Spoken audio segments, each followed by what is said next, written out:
a poner atención, hermano. Vamos a poner atención.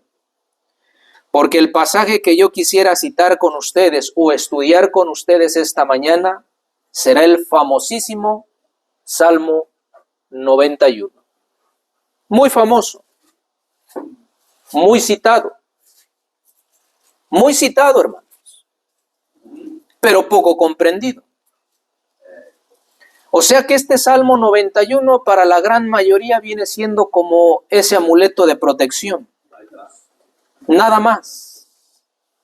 Porque ante cualquier circunstancia penosa y difícil, el Salmo 91 encaja. El Salmo 91 es el apropiado para levantar el estímulo, para levantar el ánimo, para generar una supuesta confianza en Dios. El Salmo 91 encaja. Pero que le vuelvo a repetir, es poco entendido desde su debido contexto. Y quisiera que nosotros en esta mañana, en la dirección que Dios nos dé, hermanos, podamos comprenderlo a manera, lo vuelvo a repetir, de no engañarnos. Porque nos lo dice la inspiración.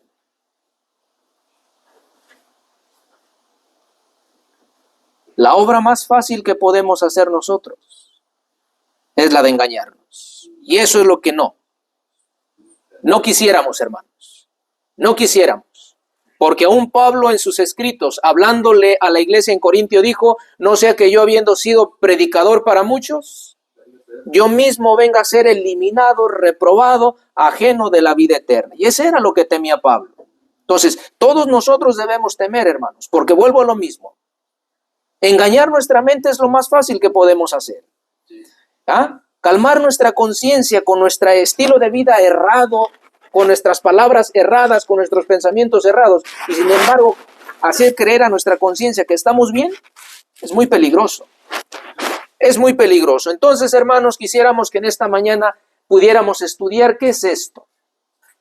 Al abrigo del Altísimo.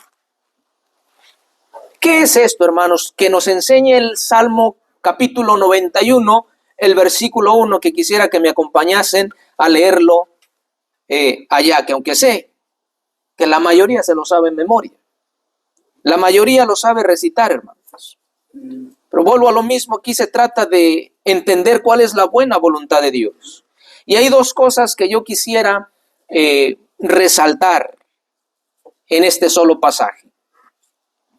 El Salmo 91, 1 dice de esta manera: el que habita al abrigo del Altísimo morará bajo la sombra del Omnipotente. Qué bellas palabras, hermanos. Hermosas palabras, hermosas promesas para él que habita, para él que mora, para ellas son estas hermosas promesas. Pero vamos a poder nosotros, hermanos, comprender algunas cosas. Hay unas cosas que quisiera yo resaltar aquí en este Salmo 91, el versículo 1. Una de ellas es esta expresión: habitar. Habitar al abrigo del Altísimo o morar bajo la sombra del Omnipotente. Vamos a analizar eso, hermanos, porque yo le vuelvo a repetir, el Salmo 91 ante cualquier circunstancia encaja bien. Usted sabe que el Salmo 91 ante cualquier situación penosa y difícil, ante cualquier crisis, cualquier persona abre el libro de la Biblia, en el libro de los Salmos, y comienza a recitar el Salmo 91. ¿Sí? Pero quiero que entendamos una cosa.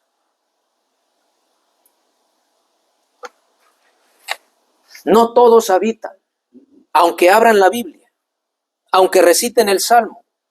No todos habitan al abrigo del Altísimo y no todos moran bajo la sombra del Omnipotente. Entonces, lo que yo quisiera que en esta mañana estudiáramos, ¿qué es habitar o qué es morar bajo la sombra del Omnipotente o al abrigo del Altísimo?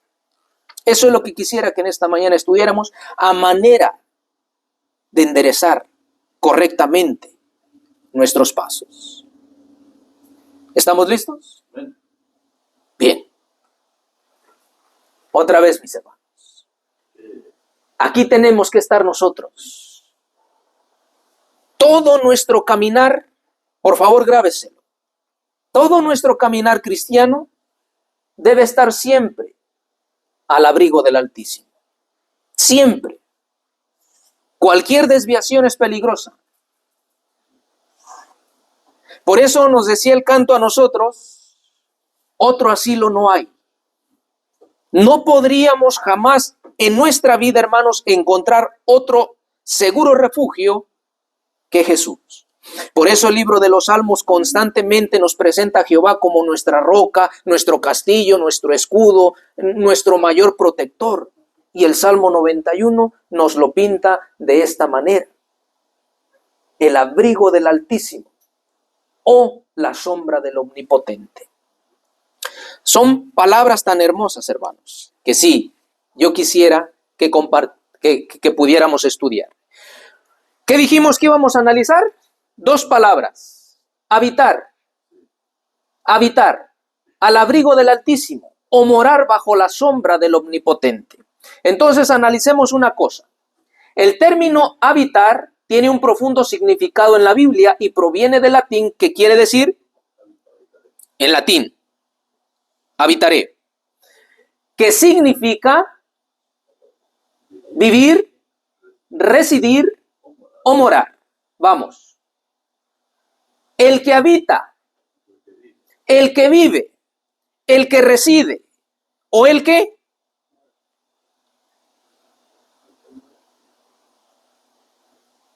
mora. Vamos entendiendo, hermanos. Notemos, el que vive, el que habita, el que reside bajo el abrigo del Altísimo. Notemos, mis hermanos, y quiero que nos mantengamos esto en mente, porque este término habitar significa en latín vivir, residir o morar. En el contexto bíblico, habitar se refiere a la presencia de Dios en la vida de las personas y su relación con ellas. A lo largo de la historia, el concepto de habitar ha sido utilizado para describir la relación de Dios con su pueblo y cómo Él se acerca a los seres humanos. ¿Vamos bien hasta aquí? Bien. Ahora analicemos una cosa. El término habitar son palabras que a menudo usaba el apóstol Pablo. ¿Y sabes cómo las usaba Pablo? Porque Pablo habitaba al abrigo del Altísimo y Pablo moraba bajo la sombra del Omnipotente. ¿Pero qué expresiones utilizaba Pablo? Pablo utilizaba estas expresiones en Filipenses capítulo 1, que quiero que me acompañen allá. Filipenses capítulo 1, versículo 21. ¿Qué nos dice Filipenses capítulo 1, versículo 21, hermanos?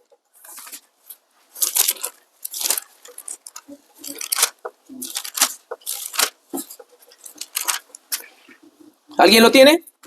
¿Qué dice, hermano? Notemos una cosa, que le vuelvo a repetir.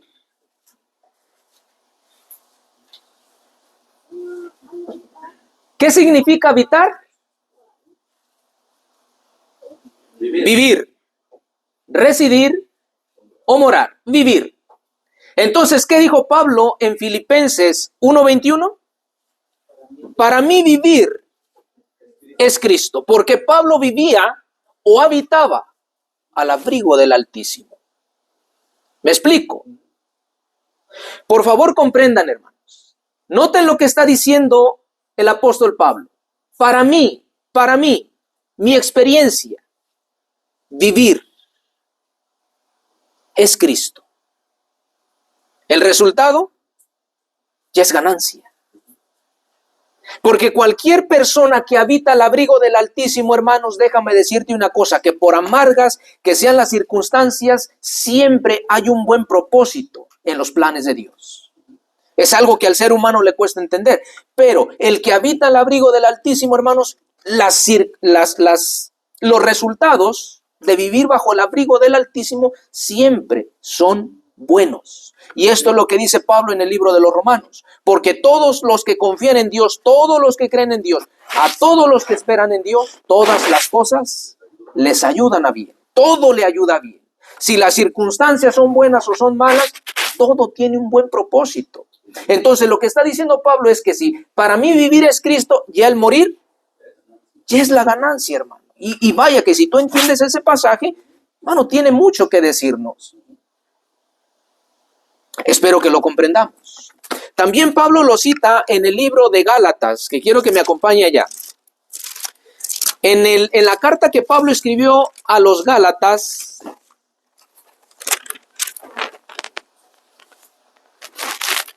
capítulo 2, verso 20, ¿qué nos dice, hermano?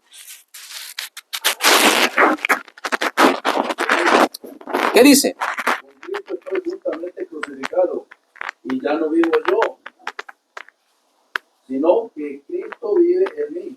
Y lo que ahora vivo en la carne, lo vivo en la fe de Cristo, el cual se entregó a sí mismo por mí. ¿Entendemos esas palabras? Ya no vivo yo.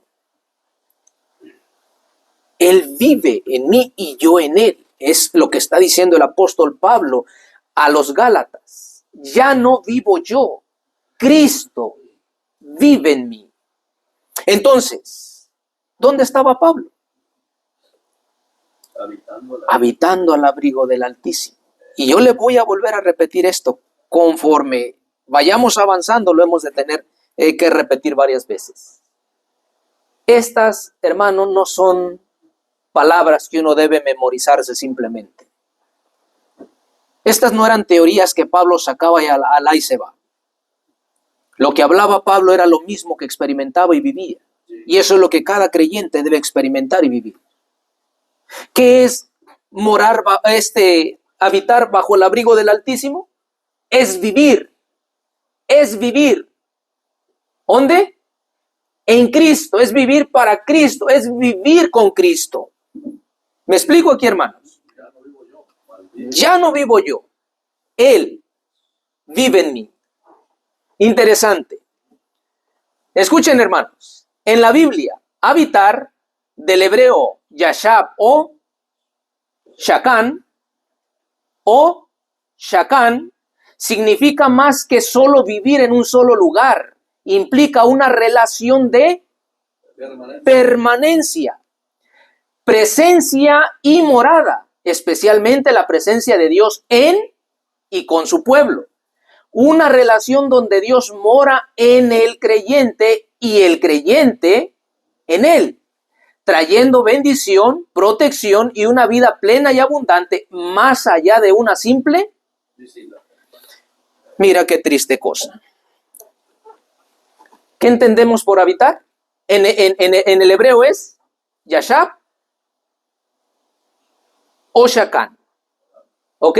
Y significa, hermanos, que la persona debe estar tan unida con Dios, en una relación tan estrecha con Dios, que no lo podemos asimilar con una simple. Porque sí entendemos eso, ¿no? No es lo mismo vivir en un lugar que visitar un lugar. ¿O es lo mismo? No. No es lo mismo que tú vivas en el lugar o que tú visites el lugar o que alguien te visite a ti. No sé si me explico. No es lo mismo. El que te visita es porque no vive ahí. No es de ahí. Simplemente es una visita. Entonces, habitar, hermano, no es una visita. Lo que tristemente la mayoría termina siendo. Porque le vuelvo a repetir.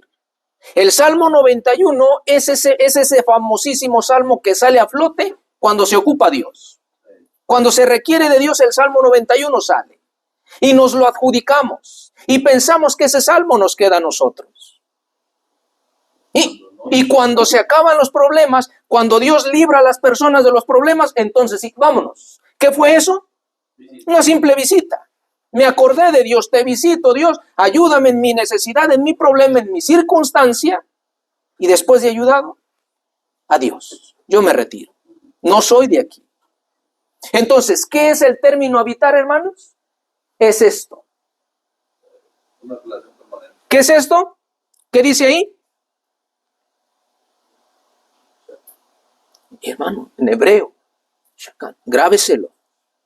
Grábeselo. Porque mira, presencia de Dios es el núcleo del significado donde Dios establece su morada en el corazón del creyente. ¿Qué es esto? ¿Y qué es eso para ustedes? ¿Y dónde encontramos esto nosotros? ¿Ah? Entonces, si nosotros nos vamos a Éxodo 25:8, Dios le dijo a Moisés, me harán un santuario para mí y ¿qué es esto de habitar? Morar, vivir. Y hermano, cuando el pueblo de Israel levantó el tabernáculo en el desierto, ¿qué se manifestaba ahí? La Shekinah, que es esta misma palabra. ¿Comprendemos este término de habitar? Habitar no es lo mismo que visitar. Habitar, hermano, sácale sus definiciones, sácaselas. Y tú vas a llegar a la conclusión que habitar es vivir. Habitar viene de la misma expresión habitación, casa, vivienda, donde tú vives. ¿Me explico? Y le vuelvo a repetir, habitar no es lo mismo que visitar. Por tanto, les vuelvo a repetir, no es lo mismo, mis queridos hermanos, no es lo mismo que alguien diga que habita al abrigo del Altísimo. No es lo mismo que alguien lo diga a que verdaderamente lo viva. Y aquí vamos a entender estas cosas nosotros. Porque yo solamente espero que de entre los que aquí estamos escuchando, ninguno tengamos la osadía de adjudicarnos algo que no nos queda. O sea, dímelo tú. Dímelo tú. Que tengamos nosotros una talla y nos diesen un traje a vestirnos. Pero es tanto tu afán por usar ese traje que te lo pones aunque te quede grande.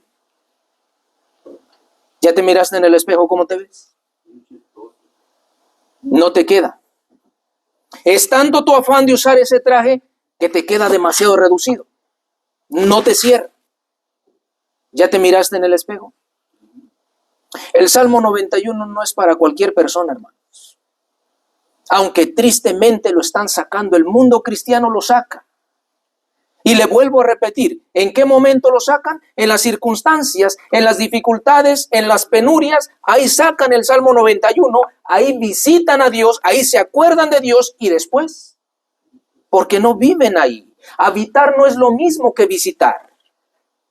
Entonces, Dios no solamente visitaba a su pueblo, Dios vivía entre el pueblo y por eso le dijo a Moisés, háganme un santuario y yo viviré y habitaré en medio de ellos. Y por eso es que se manifestaba constantemente la santa Shekinah. Eso es habitar, hermanos. Eso es habitar. Es una relación de permanencia. Que eso es lo que yo quisiera que leyéramos en el Evangelio de Juan, capítulo 14. En el Evangelio de Juan, capítulo 14. Y aquí vamos viendo poco a poco, hermanos, vamos a ir introduciéndonos que el Salmo 91, el versículo 1, no es para cualquiera, según el contexto que nos va a hablar la misma Escritura. Y les dije a ustedes, les dije, mis hermanos, que por favor nos mantuviéramos ciertas palabras en nuestra mente. ¿Ok? ¿Qué es habitar? ¿Lo leímos anteriormente? Vivir, residir o morar. ¿Ok? Esta es la experiencia de Pablo que leímos. Filipenses 1:21 y Gálatas 2:20. Para mí vivir es Cristo, ya no vivo yo, Cristo vive en mí. Entonces, ¿qué hacía Pablo? Moraba, vivía. o habitaba al abrigo del Altísimo. Que le vuelvo a repetir, tiene que ser la experiencia de cada creyente para que el Salmo 91:1 le quede. ¿Ok, hermanos? Le quede. Porque cierto es que una persona, una joven, que le fascinó demasiado el traje y se pone el vestido y demasiado grande, no se ve bien. O que le quede reducido, no se ve bien. El traje que el cielo quiere que nos pongamos tiene que ser a la medida, a la estatura de un ser perfecto que es Cristo Jesús. Ni es grande ni es reducido, tiene que ser a la estatura. Y este traje, hermanos, créamelo, se lo digo en nombre de Dios, no es hecho por manos humanas. Dice la inspiración que es tejido en el telar del cielo. Y a cada cual se le envía este traje. Póngaselo porque es hecho a su medida. Entonces, el Salmo 91 no es para cualquiera. El Salmo 91 es para ciertas personas que encuentran en Cristo, ¿qué cosa? Una morada, hermanos. Una habitación en Cristo, un seguro refugio. Para Él son todas las promesas que habla el Salmo 91. Cuando el hombre ya no vive, sino que deja que Cristo viva en uno, para Él son todas las promesas que habla el Salmo 91. Para la tal persona. Ahora vamos a ver el contexto de lo que nos dice la Escritura. Porque habitar, en hebreo, shakán, significa más que solo vivir en un solo lugar. Implica una relación de permanencia. De permanencia. ¿Me explico? ¿Sí entendemos esa palabra de permanecer? Ahí siempre estar, no importa las circunstancias, no importan las dificultades. Dios es tu Dios en las buenas y Dios es tu Dios en las malas. Dios no es el Dios de la humanidad cuando se le ocupan las circunstancias malas, no, hermanos. Dios debe ser Dios para nosotros en todas las situaciones. Esto es lo que significa habitar en hebreo, una relación de permanencia. Escúchelo bien, es el núcleo del significado donde Dios establece la morada en el corazón del creyente, es decir, la Shekinah, no solo visitándolo, sino permaneciendo en Dios. ¿Qué nos dice el Evangelio de Juan capítulo 14, versículo 21? ¿Qué nos dice el versículo 21, hermano?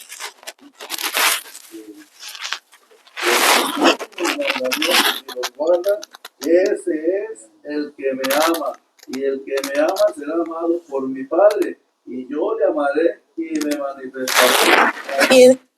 Interesantes palabras. Interesantes palabras. El que tiene mis mandamientos. ¿Cuáles mandamientos, hermanos? ¿Cuáles mandamientos? ¿Cuáles? Éxodo 20. El que tiene mis mandamientos y los guarda, aquel es el que me ama, y el que me ama será amado de mi Padre, y yo le amaré. ¿Qué dice ahí? Y me manifestaré a él. Notemos lo que nos está diciendo. El que tiene mis mandamientos y los guarda. ¿Qué es esta expresión guardar? Los obedece, los pone a práctica día a día, los hace o se abstiene de. Eso es guardar, hermanos. Y el que guarda los mandamientos del Señor, aquel es el que le ama, y el que le ama será amado por el Padre, y ambos le amarán y se manifestarán a la persona que guarda los mandamientos. Ahora, vamos al Evangelio hoy mismo de Juan 14, pero el verso 23. ¿Qué nos dice el versículo 23?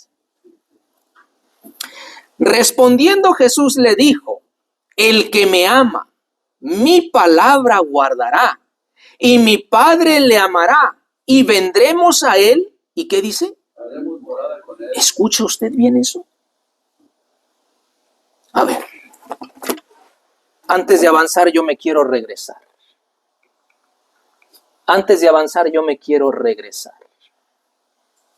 El Salmo 91:1 dice, el que habita el abrigo, ¿qué es habitar? Vivir, morar, permanecer, residir.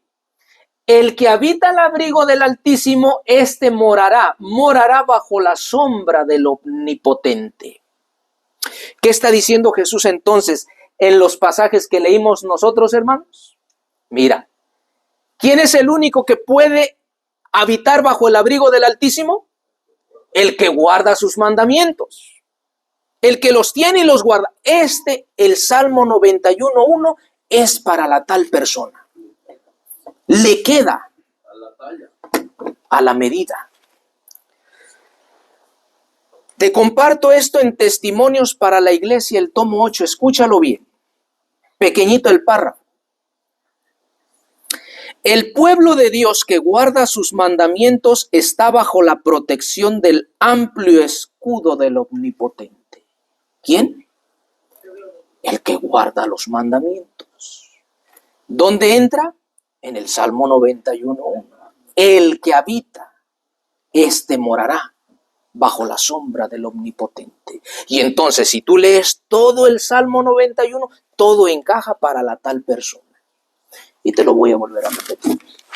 Todas aquellas personas que abren su Biblia en el Salmo 91 cuando la situación está penosa, ¿les queda el traje? No les queda. Porque solo es una visita. Porque solamente lo llaman a Dios, porque se ocupa verdaderamente. No es porque las personas quieran andar en los caminos de Dios, guardando sus mandamientos, o como nos lo dice Juan 14:23, guardando su palabra. Porque tristemente para ciertas personas la ley de Dios ya no tiene vigencia. Bueno, digo tristemente, porque eso es una grande ignorancia, hermanos. Les cuesta entender que la ley de Dios es ampliada totalmente por toda la palabra que tenemos a nuestro alcance. Y toda la palabra es resumida en los 10 mandamientos. Entonces, ¿qué dice Jesús anteriormente? Que el que tiene sus mandamientos y los guarda, es el que le ama. ¿Va? Pero 14:23 dice, el que me ama. Anteriormente, ¿qué tenía que hacer? Guardar mandamientos. El que me ama, mi palabra guardará, y mi Padre le amará, y vendremos a él y haremos con él una Shekinah, una morada. Para esta persona es el Salmo 91:1. Nos librará, nos guardará, nos cuidará. Eso es todo lo que dice el Salmo 91. ¿Lo ha leído usted? ¿Lo ha leído? De memoria lo sabemos. Sí. Para la tal persona, para los que guardan sus mandamientos, para los que guardan su palabra, para estos es el Salmo 91.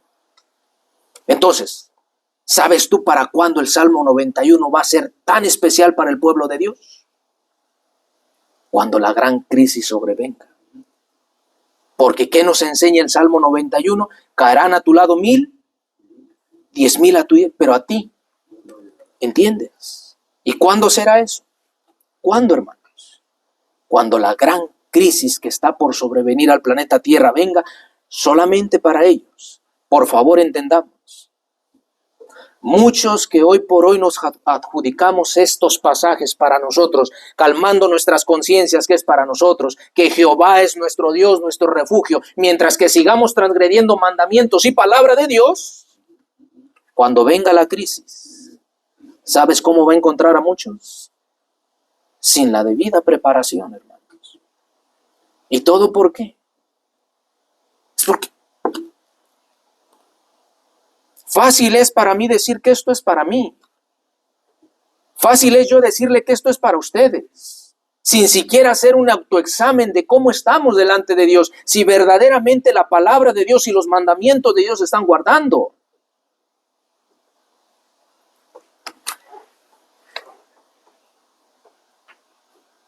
A fin de cuentas, ¿qué nos dice Primera de Juan 2:4? Ahí está, hermanos. ¿Qué dice? El que dice yo le conozco y no guarda sus mandamientos, el tal es mentiroso. Y este es el peligro del que quisiera siempre, hermanos, que nos guardáramos. Porque esta mentira de la que habla aquí Primera de Juan 2:4, tal es mentiroso, el tal, es el mismo que dice, el que habita el abrigo del Altísimo, él. el tal es mentiroso. ¿Por qué? Porque no guarda sus mandamientos, pero sí se engaña a sí mismo. Abro el Salmo 91 y es para mí. Y gracias Dios. Gracias. Pero no está habitando el abrigo. No es, hermanos. Porque el que habita el abrigo del Altísimo, ¿con quién hará morada? Con el Padre. Sí, el Padre y Jesús harán morada ¿con quién? Nuevamente encontramos con Él, haremos con Él. ¿Dónde leímos esto? Salmo 91:1. Él que habita, Él. ¿Se está refiriendo a una persona o no? Sí, Él. ¿Y aquí se está refiriendo a una persona o no? Sí, Él. Haremos con Él, con el que habita el abrigo del Altísimo, con el que guarda sus mandamientos, con el que guarda su palabra, haremos con Él una morada. Entonces, mis hermanos, una de las cosas que debemos nosotros comprender aquí es que, tristemente, el Salmo 91 no es para cualquiera, mis hermanos. Y espero que todos nosotros lo entendamos. Otra de las cosas que yo quisiera resaltar en el Salmo 91, que lo voy a volver a leer. El que habita el abrigo del Altísimo. Ya entendimos que es habitar. Habitar viene del mismo término que morar, es vivir, es permanecer en él. ¿Ya? Lo volvemos nosotros a leer en el Evangelio de Juan. Esta vez va a ser el capítulo 15. Es una hoja adelante. Estábamos en el capítulo 14. Pero en el capítulo 15 Jesús está hablando de la vid verdadera. ¿Ya? Y mira lo que nos dice en el versículo 4. Estad en mí. ¿Qué es esta expresión, estad en mí? Permanecer, vivir, morar en mí y yo en vosotros. Como el pámpano no puede llevar fruto de sí mismo si no estuviera en la vid, así ni vosotros, si no estuviereis en mí. Nota el versículo 5. Yo soy la vid, vosotros los pámpanos. El que está en mí, nuevamente esta expresión, el que está en mí es el que vive en mí, el que mora en mí, y yo en él, éste llevará mucho fruto, porque sin mí nada podéis hacer. ¿Y de qué fruto está hablando aquí? De los frutos del Espíritu. Está hablando, hermano, de la esencia de una vida cristiana según es el concepto bíblico. Estamos hablando de una vida perfecta, de una vida de santificación, según nos lo demanda Jesús en la Santa Palabra. ¿Cierto? Ahora, vivimos en un mundo en donde para ciertas personas en el área cristiana, alcanzar la perfección es imposible. Alcanzar la santidad, eso no se puede. Pero sí se adjudican el Salmo 91. Y sí se adjudican todas las promesas que están en la Escritura. Son para el pueblo de Dios. Una de las cosas que les cuesta entender o no quieren entender, hermanos, es de que todas las promesas que Dios deja en su palabra son con condición de obediencia. Y esto lo pueden leer en todos los relatos bíblicos, del cual vamos a citar uno un poquito más adelante. En todas las historias, en todas las experiencias de personajes bíblicos, hemos visto que la persona que ha caminado, que ha habitado al abrigo del Altísimo, hermanos, estas son las personas que han recibido las mayores bendiciones por parte de Dios. Pero las personas que se dicen conocer de Dios, pero que transgreden sus preceptos, sus mandamientos o su palabra, les ha venido desgracia. ¿Sí me explico? Yo podría citarte de la experiencia de Coré, Datán y Abiram. ¿Eran ministros o no eran ministros? Eran jefes, hermanos. Eran cabezas. Pero a ellos se les ocurrió idear algo que iba contra la palabra de Dios. Pero decían habitar al abrigo del Altísimo. Pero decían que moraban bajo la sombra del Omnipotente. Y dijeron, las cosas no son como lo está diciendo Moisés, vamos a hacerla a como nosotros querremos también. Entonces, ¿qué comenzaron a predicar? Que toda la congregación era santa. A ver, hermanos, mucho cuidado. Y lo hablo a todos, presentes y ausentes. Lo hablo a una cosa. Decir quién es santo y quién es justo no le corresponde decir ni a pastores, ni a ancianos, ni a ningún miembro de iglesia. El único que puede decidir quién es santo y quién es justo es Dios. Entonces la pregunta es, ¿por qué a este individuo se le ocurrió decir que toda la congregación era santa? A ver, y mi pregunta es, ¿por qué es que hoy día los pastores le adjudican una salvación en general a toda la iglesia, sin examinar qué clase de vida lleva la persona, a la cual están considerando santa o justa o merecedora de una vida eterna? ¿Me explico aquí? Nadie tiene el derecho a hacer eso, hermanos. En la Biblia vamos a encontrar muchas veces la expresión el justo, ya sea Abraham, ya sea Lot, ya sea Noé, ya sea cualquier personaje que haya vivido a la altura de la palabra de Dios. La Biblia lo llama justo. Pero ¿sabes por qué la Biblia lo llama justo?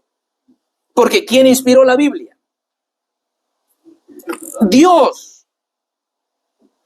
Entonces Dios decide quién es. Dios es el que califica al hombre como justo o como injusto, como santo o como no santo. No le toca al hombre.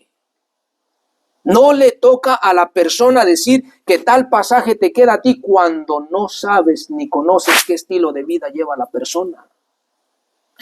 Ahora sí entiendes por qué razón muchas personas no lograrán entrar a la vida eterna. ¿Gracias a quién? Gracias a los que aquí se paran a predicar diciendo que todos van para allá, que todos son dignos de la vida eterna, que todos son santos, que todos son perfectos, que todos son justos. Yo creo que antes de decir eso, hermano, sería bueno analizar y ver. Qué bueno fuera que todos en la iglesia fuéramos justos.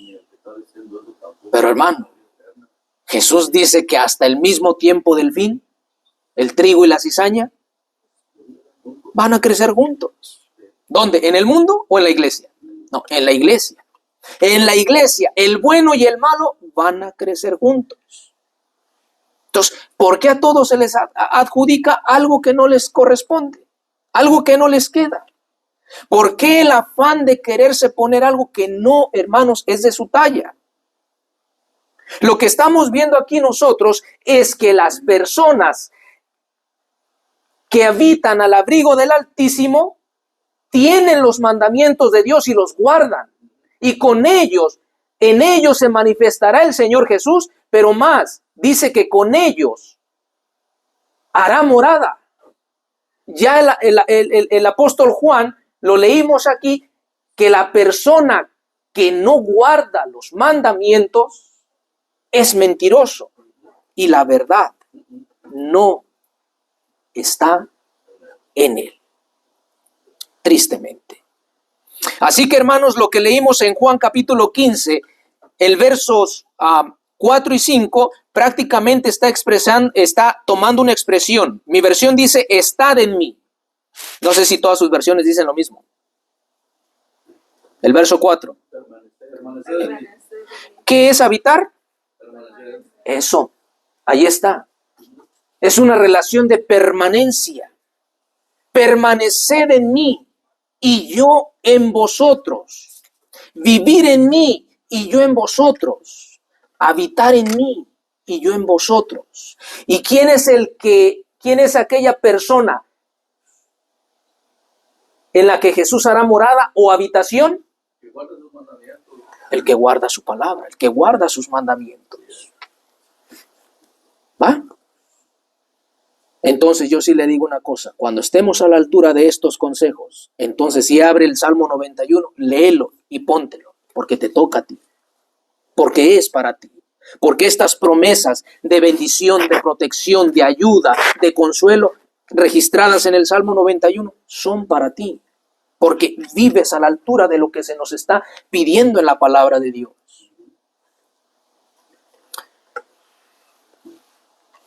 Pregunta, mis hermanos, ¿vamos entendiendo? Nos está quedando el Salmo 91. Yo te leo en palabras de vida del gran maestro y póngamelo atención a esto. Póngamele atención a esto. Nota lo que dice ahí.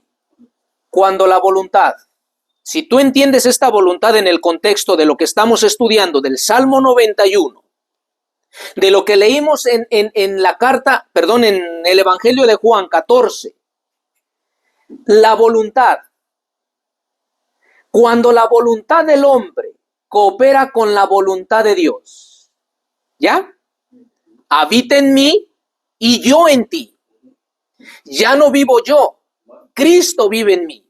Escúchalo bien.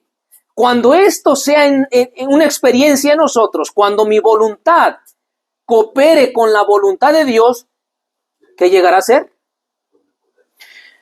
Por favor, léanlo ustedes. Palabra de vida del gran maestro, página 268.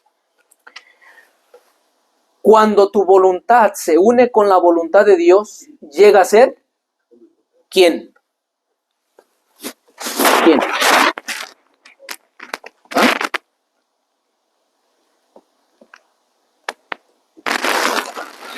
¿Quién? La persona. Ahora, yo le voy a preguntar a usted, ¿a quién es el único que le queda este pronombre? Omnipotente. ¿A quién? Solo es de Dios. ¿Sí podemos nosotros entender qué es esta palabra omnipotente? Todo lo puede. Todo lo puede. Y Jesús dijo que para Dios no hay imposibles. Todo lo puede. Entonces, ¿cómo es que el hombre llega a ser omnipotente? Cuando tu voluntad coopera con la voluntad de Dios. Llega a ser omnipotente. En otras palabras, ya lo dijo el apóstol Pablo, hermanos. Ya lo dijo el apóstol Pablo. ¿Sabes dónde? ¿Dónde dice eso? Filipenses capítulo 4, 4:13. ¿Qué dice? Todo lo puedo. ¿Qué es esa expresión todo lo puedo? Es omnipotente. Ahora bien, vamos a entender, hermanos. Si vivimos en una época en donde se dice que los mandamientos de Dios no se pueden guardar, entonces ¿dónde queda lo que dice el apóstol Pablo? ¿Dónde queda lo que dice el apóstol Pablo?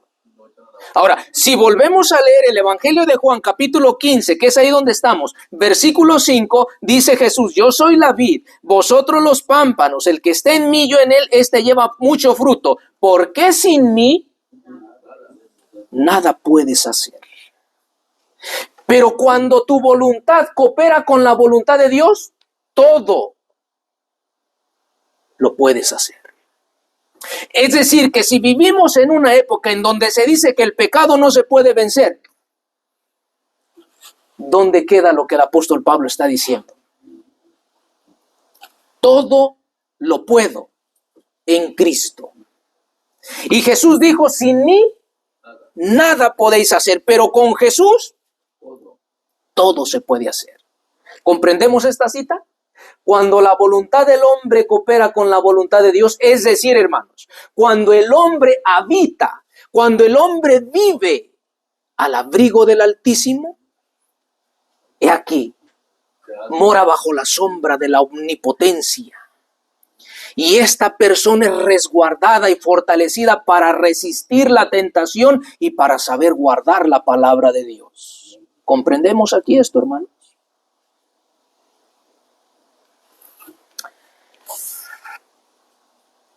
Mira, La obra sutil de Satanás, y pongámosle atención a esto. Satanás está trabajando constantemente, pero pocos tienen idea alguna de su actividad y sutileza. Pocos tienen una idea. ¿Y sabes quiénes son estos pocos? A ver si me van siguiendo, mis hermanos, que deseo que ustedes me vayan siguiendo. ¿Quiénes son estos pocos que tienen idea alguna de su actividad y sutileza? Yo creo que de las muchas congregaciones que hay, algunos son pocos. Sí, pero ¿quiénes? Los que no están morando o habitando al abrigo del Altísimo. Yo no sé si tú estás comprendiendo esto, hermano. Porque verdaderamente no es algo literal de que Dios te esté cubriendo con su abrigo. No, hermanos. El que habita al abrigo está hablando en una manera simbólica de la protección que Dios está brindando para con su pueblo, de la ayuda que Dios está brindando a su pueblo contra un enemigo tan sutil. Y pocos tienen idea alguna de su actividad y sutileza. Pocos. Vuelvo a preguntar, ¿quiénes son esos pocos? Los que moran. Son los que están conscientes. Los que no moran. Los que no moran. Estos no saben la manera en cómo está trabajando el diablo constantemente. Escúchalo bien. El pueblo de Dios debe estar preparado para resistir. ¿Dónde se resiste únicamente? Morando bajo el abrigo o habitando al abrigo del Altísimo. Dice, preparado para resistir al astuto enemigo. Esta resistencia es lo que Satanás... Por favor, grábense esto, mis hermanos. Por amor de mi Dios, grabemos esto. Esta resistencia que se encuentra solamente viviendo en Cristo es lo que Satanás teme. Él conoce mejor que nosotros el límite de su poder y cuán fácilmente puede ser vencido si le resistimos y le hacemos frente. Por la fuerza divina, la omnipotencia de Dios, que cuando el hombre une su voluntad con la voluntad de Dios, ¿cómo llega a ser? Omnipotente, según palabras de vida del gran maestro. Escúchalo bien. Por la fuerza divina, el santo más débil puede más que él. ¿Que quién? El santo más débil puede más que Satanás y todos sus ángeles. Si se le probase, podría mostrar su poder superior. Por lo tanto, los pasos de Satanás son silenciosos, sus movimientos furtivos y sus baterías enmascaradas. Él no se atreve a mostrarse abiertamente, no sea que despierte las energías dormidas del cristiano y le impulse a ir a Dios en busca de refugio. Esto es lo que teme el diablo. Por eso, mis queridos hermanos, una de las cosas que quiero que mantengamos bien en claro, se los voy a volver a leer. Satanás está trabajando constantemente.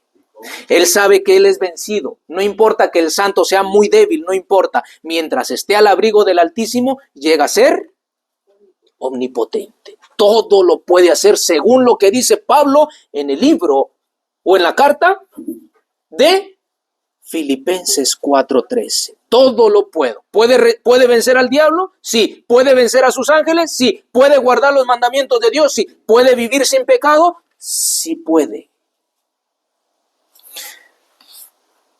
Por favor, ustedes me han de perdonar si les repito esto, pero mantengamos esto en la mente por lo que vamos a irle avanzando. Satanás está trabajando constantemente. ¿Y sabes en qué manera está trabajando? Si él ha llegado a la comprensión de que si el hombre, el santo más débil, se mantiene al abrigo del Altísimo, no puede hacer nada. Este hombre, por débil, o mujer, o joven, o niño, por débil que sea, puede más que Satanás y sus ángeles. Él lo sabe. ¿Pero en qué manera está trabajando constantemente? Apártalo. Sácalo del abrigo. Sácalo de la morada. Aléjalo de ahí. Ay, hermano. Porque si lo hace abiertamente, se va a dar cuenta.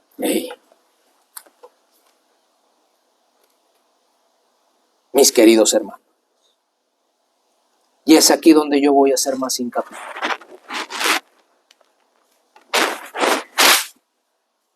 La sutileza de Satanás con la que está trabajando, pocos tienen idea alguna de su actividad. Solo son pocos los que saben cómo está trabajando el diablo. Solo son pocos. De ahí la gran mayoría no entiende la manera en cómo el diablo está trabajando. ¿Para qué? Saca a los que dicen habitar al abrigo del Altísimo. Sácalos de ahí. Sácalos de esa esfera de protección. Sácalos de la esfera del Salmo 91 y entonces serán presa fácil. ¿Ya? Antes de entrar más adelante, esta experiencia que les voy a recitar la vamos a encontrar en el libro de Números. No lo vamos a leer porque es una historia muy larga. Pues la voy a recitar y simplemente voy a presentar algunas porciones de lo que se lee ahí. Usted sabe cuando Balac, rey de Moab, mandó llamar a Balaam, podríamos decir profeta o exprofeta de Dios, como quiera. Cuando lo mandó llamar con un propósito. Ven, maldíceme a Israel. ¿Sabes quién era Balac? No, Balac. Claro que era rey y era de Moab. ¿Quién era Balac? ¿Quién era Balac? Míralo. Míralo. Míralo. Míralo. Ven, maldíceme a Israel, porque si tú me maldices a Israel, yo lo voy a poder derrotar. ¿Estamos entendiendo esto? ¿Estamos entendiendo esto, hermanos? Balac, rey de Moab, manejado por el diablo, manda a traer un profeta de Dios y le dice, ven, maldíceme a este pueblo. El diablo estaba trabajando muy sutilmente que pocos se dieron cuenta. Ahorita vamos a ver eso. Pocos se dieron cuenta de la sutileza que empleó el diablo en este cuadro.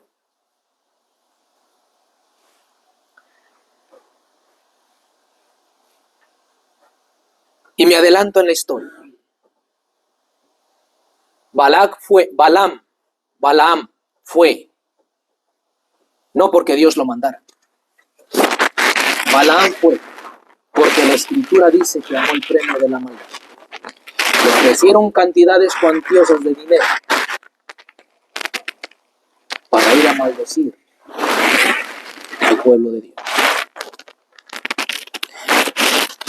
Se le opuso Dios, le dijo no vayas. Pero cuando un creyente ama algo, cuando una persona se ha metido a algo, no importan los obstáculos que Dios te ponga. Te has aferrado tanto a lo que quieres alcanzar que allá vas. Tarde o temprano allá vas. Y terminas quebrantando la palabra de Dios. Fue este hombre, ya porque tanto insistía fue, y llegó. Balac lo recibió. Y Balaam le dijo, edifícame 7 altares. Mientras edificas los 7 altares, déjame ir a consultar a Dios. Y ahí va. Pregunta a Dios. Y Dios le dijo, te voy a permitir hablar, pero no vas a maldecir. ¿Sabes por qué? Porque Dios dijo esto. Y esto es clave para entender quiénes habitan al abrigo del Altísimo y moran bajo la sombra de la omnipotencia.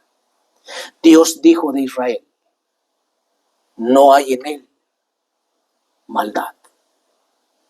No hay en Israel maldad. Por eso Israel estaba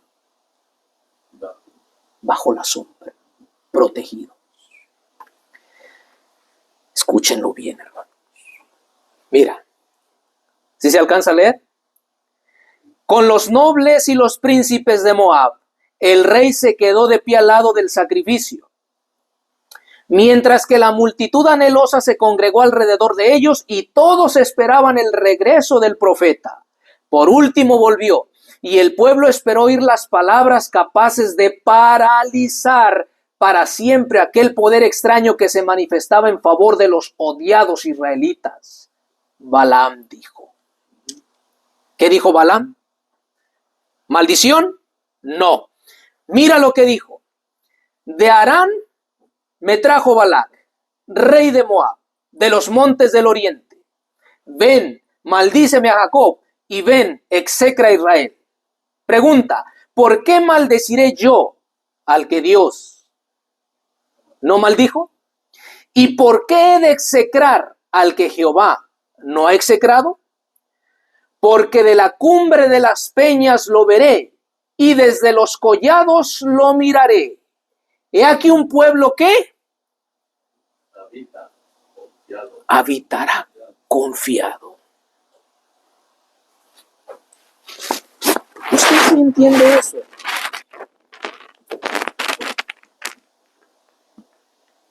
Entonces comprendes por qué Balaam no pudo maldecir a Israel. ¿Por qué? Porque este pueblo habitaba bajo el abrigo del Altísimo. Y el Salmo 91 encajaba con tanta seguridad. Protección a tu diestra, protección a tu siniestra, protección por frente, protección por detrás. Ningún mal infernal que pudiera inventar el diablo y sus agentes podrían hacer obra alguna en este pueblo. Porque este pueblo, hasta aquí, en el criterio de Dios, tenía conocimiento de la ley.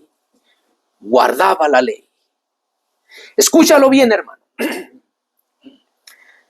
Interesante profecía. Que créemelo, hermanos,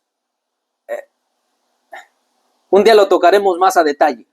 Y no será contado entre las gentes. ¿Quién contará el polvo de Jacob o el número de la cuarta parte de Israel? Muera mi persona de la muerte de los rectos, y mi postrimería sea como la suya. Fue lo que terminó diciendo Balaam. Mi pregunta. ¿Este pueblo que habitará confiado, literalmente se refería al pueblo del Israel literal? No. Hermanos, no. Estas palabras hablan de todo el pueblo de Israel espiritual hasta la venida de Cristo. ¿Y sabes por qué usa la expresión habitará confiado? ¿Ah? Sí, pero ¿por qué? Porque guarda los mandamientos, porque guarda la palabra, porque con ellos hará morada el Señor. Ahora, no será contado entre las gentes, porque este es un pueblo único, especial. De entre la vasta congregación de personas que hay en el planeta Tierra, esta clase de personas será única y no será contada entre ellas. ¿Ah? ¿Y qué termina diciendo Balaam?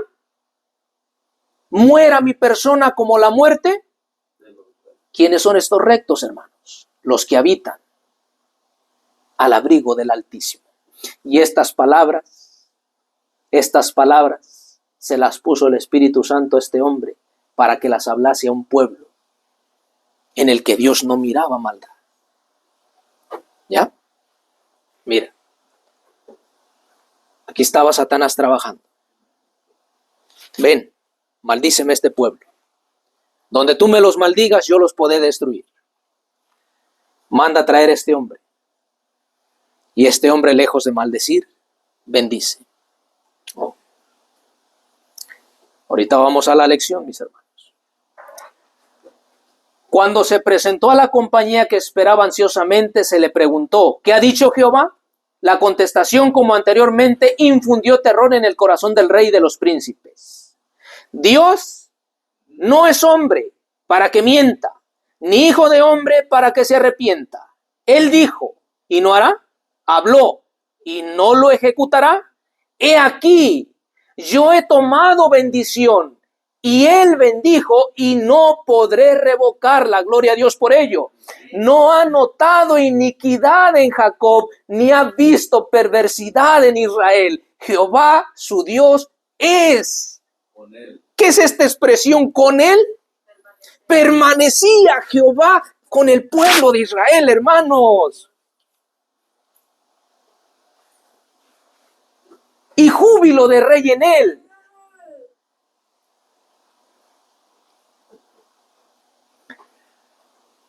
Ustedes me han de perdonar, pero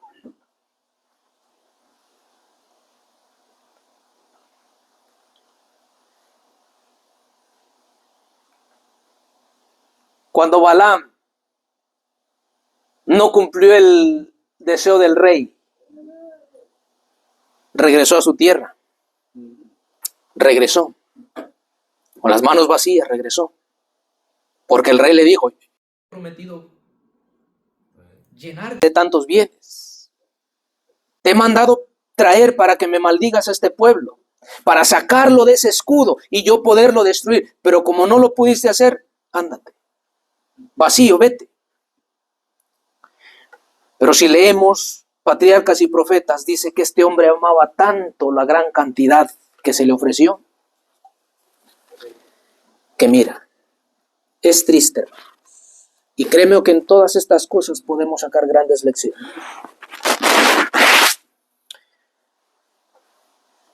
Regresó inmediatamente a la tierra de Moab. Esto ya estando en su casa, a lo mejor llegó y se sentó y pensó, ¿qué hice? ¿Qué hice? Perdí tanto dinero, perdí tanta ganancia, ¿qué hice? Vuelve a regresar. Regresó inmediatamente a la tierra de Moab y expuso sus planes al rey. ¿Qué le dijo? Los moabitas mismos estaban convencidos que mientras Israel, ¿qué es esta expresión permanecer? Habitar. Mientras Israel permaneciera fiel a Dios, él sería su escudo. El proyecto propuesto por Balaam consistía en sácalos de ahí y verás si no logras vencerlos. El proyecto propuesto por Balaam consistía en separarlos de Dios, induciéndolos a la idolatría. Si fuese posible hacerlos participar en el culto licencioso de Baal y Astarte, ello los enemistaría, estas prácticas los enemistaría con su omnipotente protector y pronto serían presa de las naciones feroces y belicosas que vivían alrededor suyo. De buena gana aceptó el rey este proyecto y Balaam mismo se quedó allí para ayudar a realizarlo. Y hermanos, ¿qué creen? Notemos, me impactó tremendamente esto. He aquí he tomado bendición. Él bendijo y no podré revocarla. Él, Dios, no ha notado iniquidad. Y mientras Israel permaneciera fiel a Dios, a sus mandamientos y a su palabra, Dios sería ese Salmo 91. Ese Salmo 91 sería para el pueblo de Israel. Pero este profeta tenía conocimiento y dijo, mira, no los vas a poder destruir así. Mientras el pueblo se mantenga así, como se leyó aquí, mientras el pueblo se mantenga sin iniquidad, sin pecado, la protección de Dios ahí estará segura. Pero haz algo, hagamos algo. Y yo les hago la pregunta. ¿Cuál fue el satánico proyecto que Balaam propuso? Satanás estaba trabajando, sutilmente estaba trabajando, que pocos se dieron cuenta de ello. Números 21, hermanos. Vamos rápido, vamos a ir concluyendo. Números 25, perdón. Números 25. En Números 25 te hago mención esto. El pueblo de Israel ya estaba a orillas del Jordán. Ya habían transcurrido casi los 40 años. en el que Dios les dijo, van a peregrinar en el desierto. Hermanos, ya estaban por entrar a la tierra. Ya estaban por alcanzar la promesa hecha a Abraham, Isaac y Jacob. Pero aquí el diablo hizo un último esfuerzo. ¿Y qué dice? Versículo 1 y versículo 2. Reposó Israel en Sitim, y el pueblo empezó a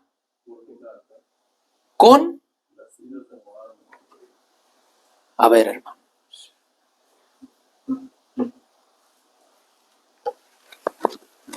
Les vuelvo a hacer la pregunta. ¿Cuál fue el satánico proyecto de Balaam?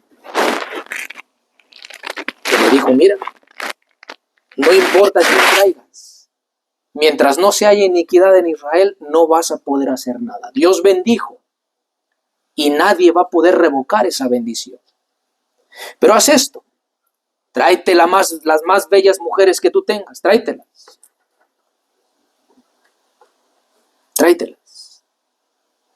Y comiénzalas lentamente a introducir en el campamento. Si tú lees Patriarcas y Profetas, hermanos, muchos miraban esas extrañas mujeres. Sí, muchos las miraban y sabían y entendían que no eran del campamento.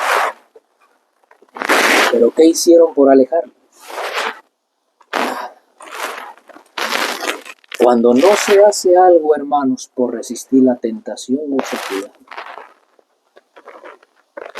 Estaban entraron a ganar amistades con los hombres, ganar amistades. Usted lee ese capítulo.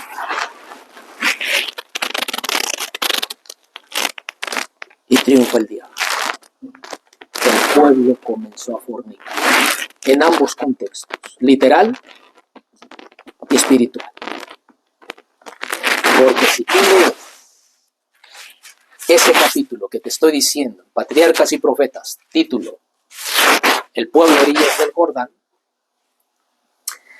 dice, hermanos, que el culto que se celebraba a Astarte era uno de los cultos más licenciosos, más degradados, más, ¿cómo te lo puedo decir en otras palabras? Sin vergüenza, en otras palabras, que se practicaban ahí.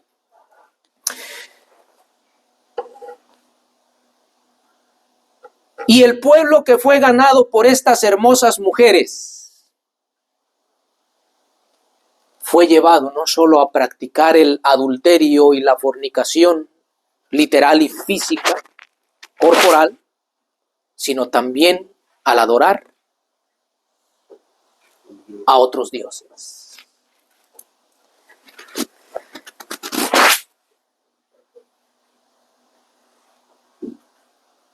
He ahí, hermanos, el proyecto propuesto por Balaam consistía en sácalos del Salmo 91, sácalos, y entonces podremos vencerlos. Y mira,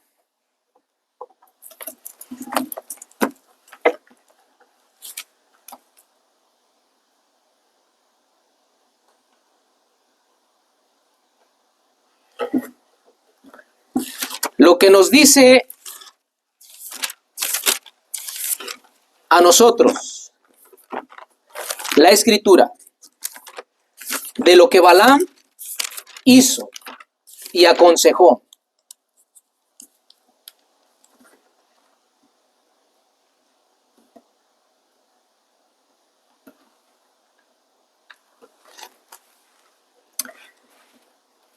¿Qué nos dice Números 31, el verso 16, hermanos? Números 31, el versículo 16. Bueno, ¿qué les parece si leemos desde el 8, su contexto?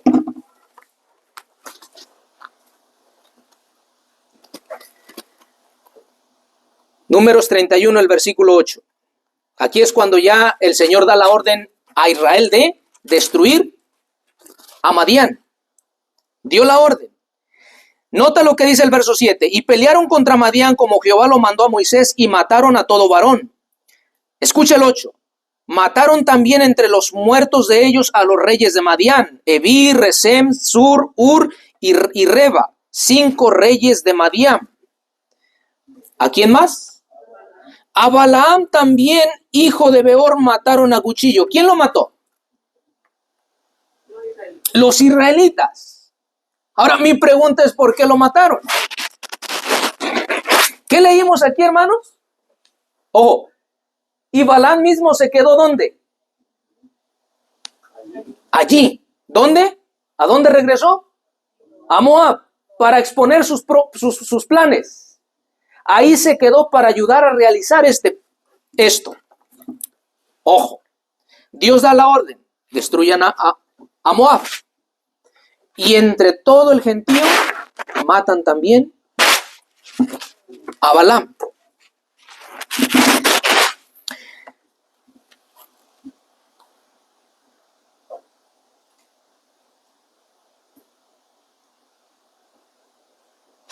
Nota lo que nos dice el versículo 14. Ahí mismo. Y se enojó Moisés contra los capitanes del ejército. ¿Y sabes por qué se enojó Moisés? Porque dejaron vivas a las mujeres. Por eso se enojó Moisés. ¿Oímos? Y se enojó Moisés contra los capitanes del ejército, contra los tribunos y centuriones que volvían de la guerra, y les dijo: ¿todas las mujeres habéis reservado? He aquí, ellas fueron a los hijos de Israel. ¿Por qué? Por consejo de Balaam, para causar prevaricación contra Jehová en el negocio de Peor, por lo que hubo mortandad en la congregación de Jehová. Entonces les hago la pregunta.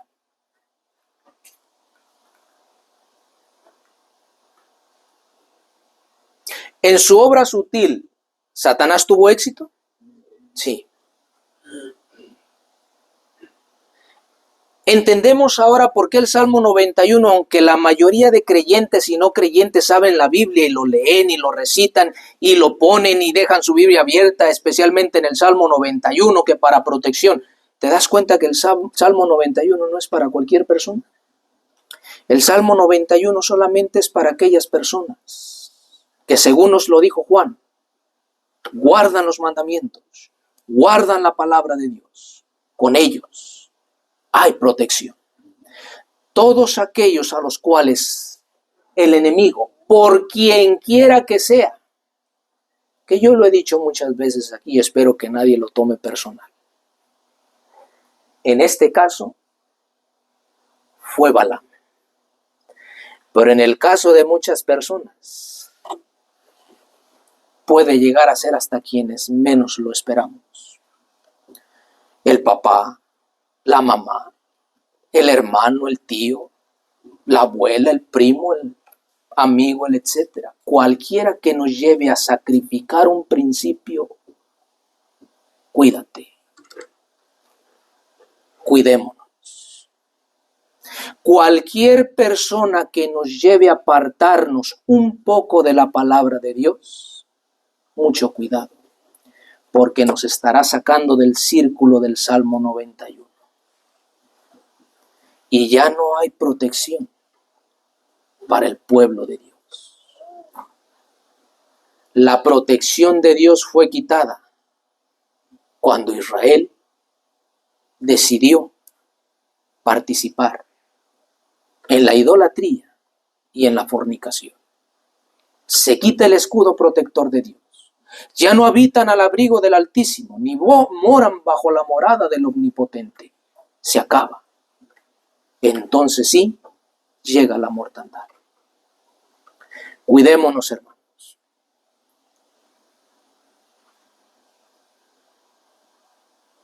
Quisiera yo poder hablar otras cosas que halaguen, que verdaderamente nos acomoden más en una condición en la que no es para nosotros, pero créanme, no es lo mío. Al pecado tenemos que aprender a llamarlo por su nombre. Y cualquier persona que ceda al pecado en cualquier cosa, se sale, se separa de la protección divina. Por eso, hermanitos, manténganse en sus mentes la obra sutil de Satanás, y de la que pocos tienen idea alguna de su actividad y sutileza. En serio.